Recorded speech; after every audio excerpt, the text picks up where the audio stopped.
ایک حدیث میں آتا ہے کہ نبی کریم صلی اللہ علیہ وسلم نے ارشاد فرمایا کہ جب تمہارے حکام پسندیدہ قسم کے لوگ ہوں، یعنی جو تمہارے اوپر حکمران ہے وہ اچھے لوگ ہوں، اور تمہارے جو امیر لوگ ہیں، پیسے والے لوگ ہیں، وہ سخی ہوں، سخاوت کرنے والے ہوں، اور تمہارے آپس کے معاملات مشورے سے طے ہوتے ہوں، تو تمہارے لیے زمین کا اوپر والا حصہ قبر سے بہتر ہے۔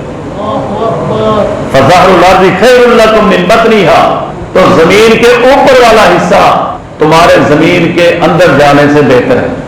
جب تمہاری قوم میں کتنی خصوصیات ہوں؟ 3۔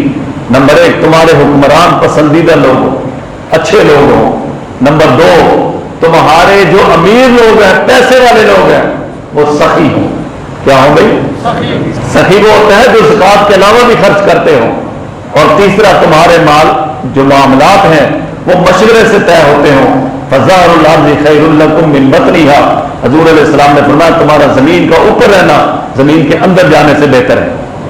اور فرمایا کہ اور جب آگے حضور علیہ السلام نے ارشاد فرمایا کہ اگلی بات یہ ہے اذا کان امراؤکم شرارکم، جب تمہارے امراء حکمران بدترین لوگ ہوں، واغنیاکم بخلاؤکم، اور تمہارے جو امیر لوگ ہیں وہ بخیل ہوں، کنجوس ہوں، اور وامورکم الی نسائکم، اور تمہارے معاملات تمہاری عورتوں کے سپرد ہوں۔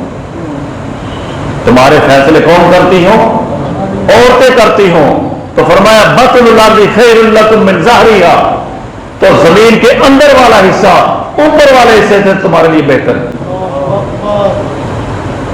یعنی اگر کسی قوم کے اندر 3 باتیں پیدا ہو جائیں، نمبر 1 اس کے جو حکمران ہیں وہ بدترین لوگ ہوں، نمبر 2 بھائی اس کے جو امراء ہیں، امیر لوگ ہیں، وہ بخیل ہوں، کنجوس ہوں، اور تیسری کیا خصوصیت ہو کہ تمہارے معاملات تمہاری عورتوں کے سپرد ہوں، تو نبی کریم صلی اللہ علیہ وسلم نے ارشاد فرمایا کہ زمین کے اندر والا حصہ تمہارے لیے اوپر والے حصے سے بہتر ہے۔